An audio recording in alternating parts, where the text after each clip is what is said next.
On September 20th, 2001, 9 days after the deadliest attack in United States history, President George W. Bush stood before a joint session of Congress and said, "Our war on terror begins with Al-Qaeda, but it does not end there." It was the start of the Forever War, a seemingly endless proliferation of open-ended conflicts waged against poorly defined enemies in North Africa, the Middle East, South and Central Asia, and even here, inside the United States.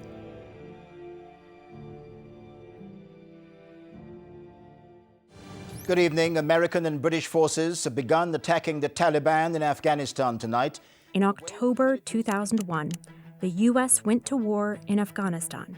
A year and a half later, the Bush administration led the country to war in Iraq on the basis of false claims about weapons of mass destruction. Was to disarm Iraq of its weapons of mass destruction. Weapons of mass destruction. There is no doubt that Saddam Hussein now has weapons of mass destruction. Vice President Cheney made clear the U.S. government was willing to disregard established legal rules in the prosecution of this new war. We also have to work, though, sort of the dark side, if you will. We've got to spend time in the shadows in the intelligence world. A lot of what needs to be done here will have to be done quietly, without any discussion, using sources and methods that are available to our intelligence agencies. The CIA established black sites in Poland, Thailand, and elsewhere, and subjected prisoners to interrogation methods the U.S. had previously prosecuted as war crimes. Prisoners were tortured in U.S. military facilities in Afghanistan, Iraq, and at Guantanamo Bay, Cuba. Later, the CIA and military deployed armed drones to carry out hundreds of targeted killings, including in places far removed from actual battlefields. These policies all but abandoned the post-war human rights framework that the U.S. was largely responsible for building. The Forever War reshaped American democracy and society as well.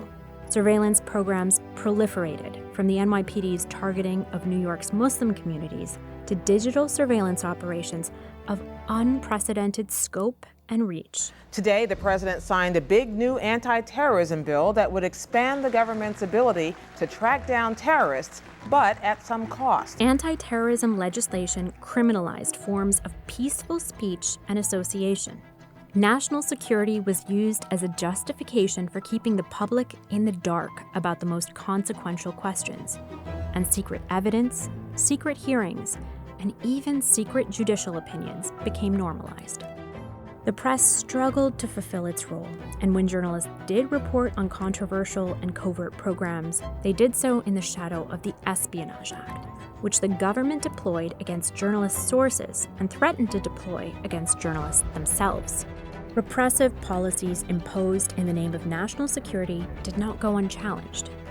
Victims and targets of the government's policies filed hundreds of cases in court, often with the help of human rights and civil liberties organizations. Communities that had been targeted unfairly built new organizations to advocate for fairness and defend themselves against discrimination.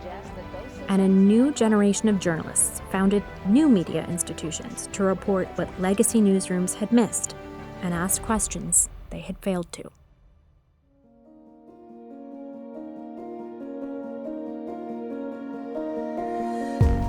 This September marks 25 years since the towers fell and President George W. Bush inaugurated the so-called War on Terror.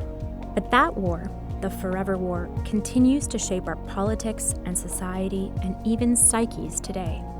How did the War on Terror remake us? Our laws, our institutions, our democracy? How does it continue to influence the freedoms of speech and the press and our right to know what our government is doing and funding in our names? On September 9th and 10th, join us for a major symposium on the Forever War and the First Amendment.